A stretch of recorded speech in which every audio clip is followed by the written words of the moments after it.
Glorify them as I am glorified in you. Please be seated.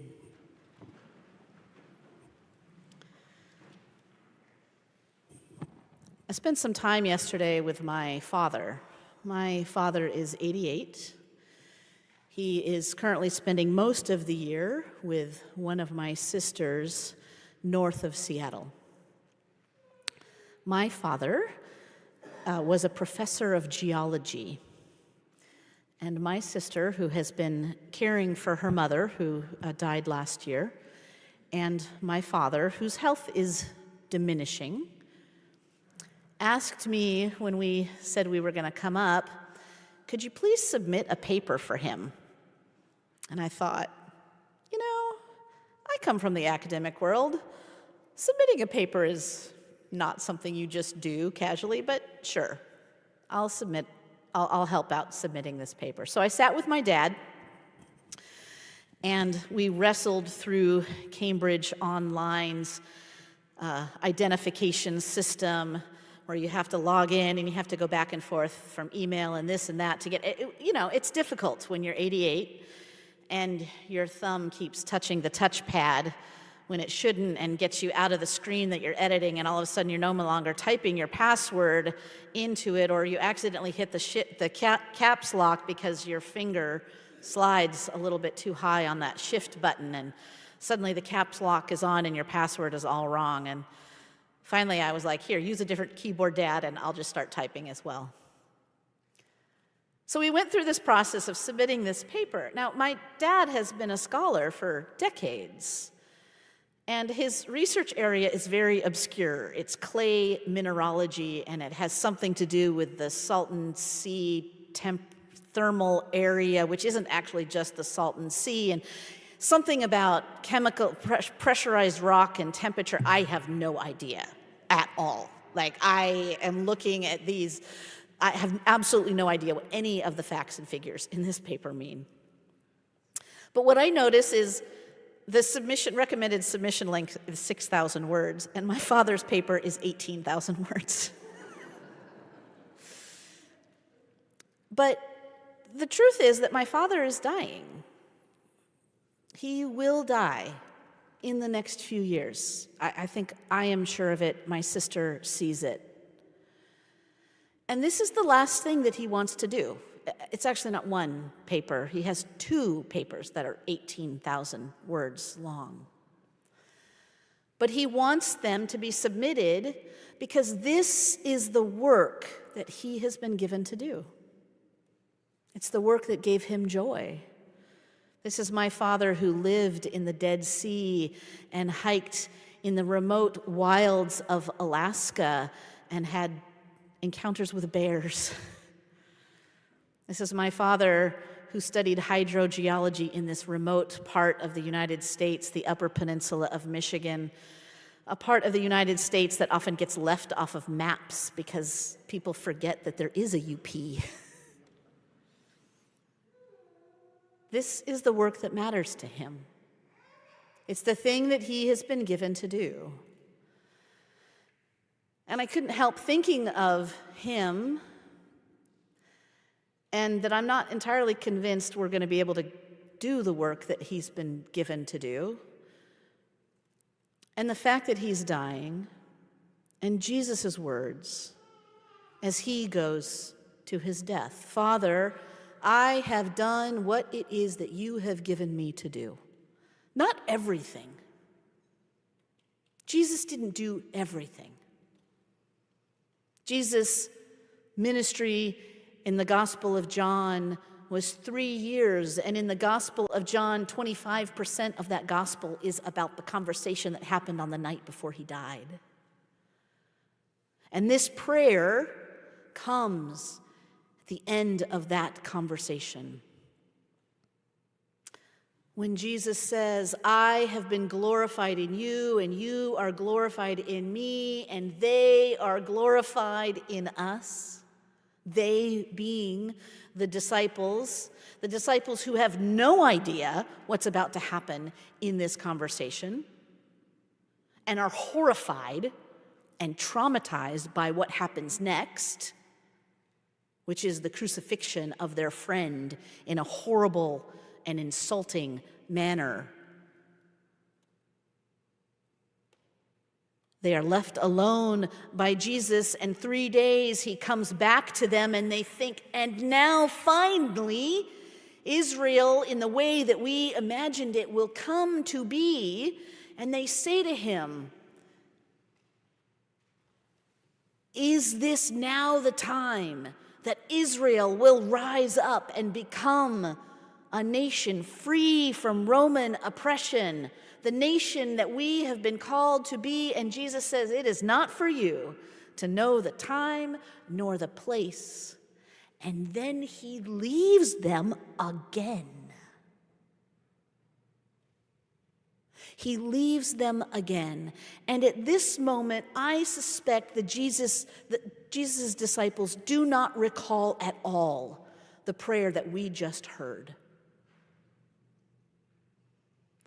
They have no memory of Jesus sitting at a table, reminding them and beseeching God that he has done what he has been given to do, and that is what his glory is, that it is doing what we have been given to do that is the glory of God in the world. And I think at this point, they are left standing, looking up.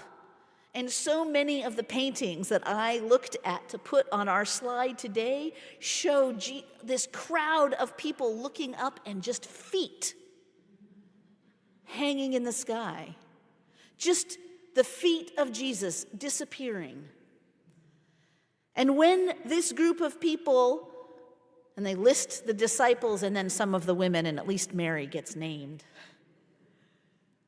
they go back to that same room where they had this meal with Jesus, where they have been hiding out during the resurrection and even probably through this period of time between resurrection and ascension.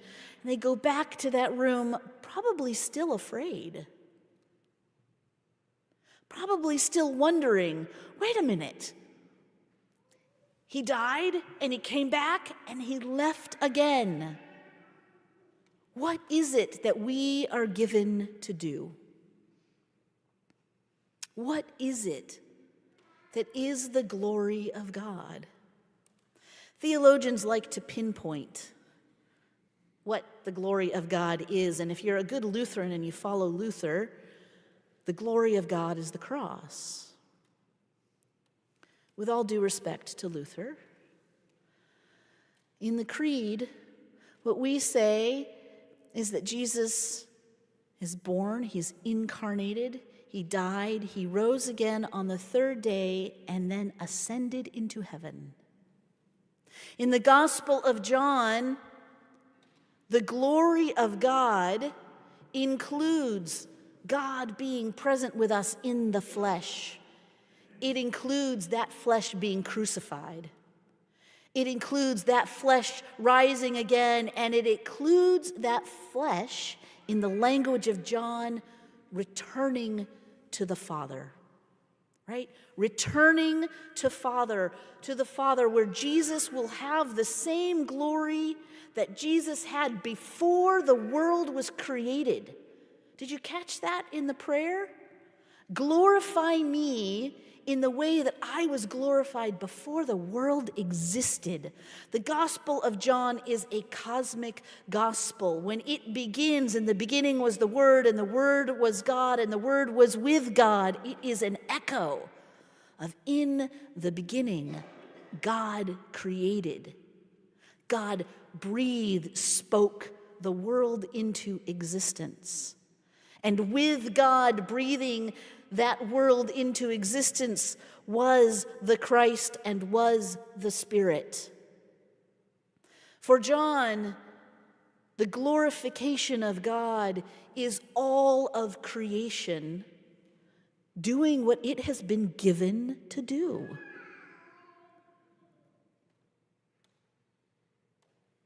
And what has been given to do is to be a creation that lives with one another, that flourishes with one another, that cares for the vulnerable and the poor among us. We heard that in the psalm. To be a creation that abides with one another. That's the language of John. That abiding, that living together, that participation is what some theologians refer to this as, that participating with God and with one another, doing what it is that we are given to do. What Jesus was given to do was pretty specific. Live in a way that exemplifies the radical love of God, loving people that are unlovable according to those around them, sitting with tax collectors, talking with those who have been exiled from friends and family, aggravating the powers that be, and dying as a result of that. I'm not sure that all of us, frankly, I hope, that not all of us are given to do that very thing.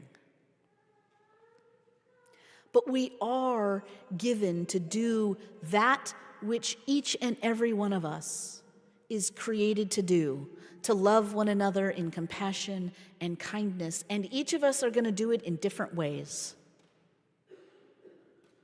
My dad's paper is going to contribute to the way in which shale is understood, which, by the way, has a lot to do with oil. It will be a small contribution, and a contribution that I will never understand, even though I am going to work hard to try to get his papers published. That is what he is given to do. That is the passion and joy that lit him up, hanging around rocks, digging them up, living in the climate of the Dead Sea, which you couldn't have paid me money to do. What are you given to do? What is the gift that you have, the passion and the joy that makes you who you are? And that when you practice and live, you live it in a way that just brings glory to you. That joy, that sense of connection. Not glory as in accolades and crowns, but the glory of living as you have been called to live and to be in communion with those around you. What is the gift that we have been given to do? I think about that a lot as the rector of this parish. What is the gift that we at Christ Church have been given to do at this corner of K Street and Division? Is it the same thing that we have been given to do in the past? Is it shifting and changing? I suspect it is, given that the world around us is shifting and changing, and what the world needs from us and the gifts that we have in our midst are shifting and changing. But what is it that we have been given to do as a community? That is where the glory of God lives. It's a glory of God that is an eternal glory, not because it will stretch out before us forever, but because eternity is about deepening, not extending. Eternity is about fulfillment, filling in, deepening, expanding what it is that we have, this beautiful one glorious life where C.S. Lewis says that we bear the weight of glory. Each and every one of us has the potential to be a glorious person as we enter into live, deepen, extend. Pick the word that works for you, that catches your heart. If none of the ones I mentioned catch it, find another word. But a glory that extends and deepens into eternity, because eternity is characterized by this fulfillment of all of creation that begins in God creating and God incarnating and God living and God dying and God rising and God rejoining